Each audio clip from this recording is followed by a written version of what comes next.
Hey there, good morning everyone. Thursday the 18th of November 2021. This morning's devotional is a reading from the first book of Samuel, chapter 17, reading verse 11, which reads, On hearing the Philistines' words, Saul and all the Israelites were dismayed and terrified. Harry S. Truman, the 33rd American president, is credited with these words. A pessimist is one who makes difficulties of opportunities, and an optimist is one who makes opportunities of his difficulties. It all comes down to perspective.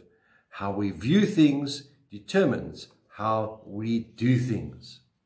If you see things in a negative light, guess what? You're only going to see the negative things. And vice versa. If you see things in a positive light, you will only see the positive. An old story of two salesmen comes to mind who were sent to another country to sell their products. They arrived there. The first salesman looked around and was absolutely dismayed and saw that no one wore shoes. He immediately sent a message to his boss saying, "Coming home tomorrow, don't send shoes, no one wears them."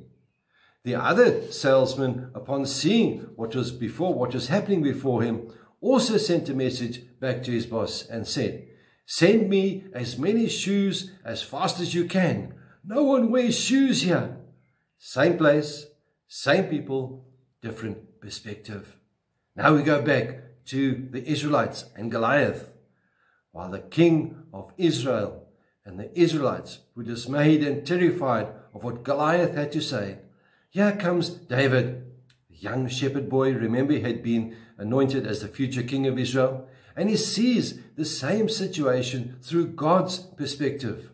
Look at what he says in 1 Samuel 17 verse 45. He says to the Philistine, "You come against me with sword and spear and javelin, but I come against you in the name of the Lord Almighty, the God of the armies of Israel, whom you have defied." My dear friends, I would encourage you to read the account in 1 Samuel chapter 17. I will also end with two, I think they're powerful statements. So here they are. First one is, if you don't like something, change it. If you cannot change it, change the way you think about it. And your perspective will either become your prison or your passport.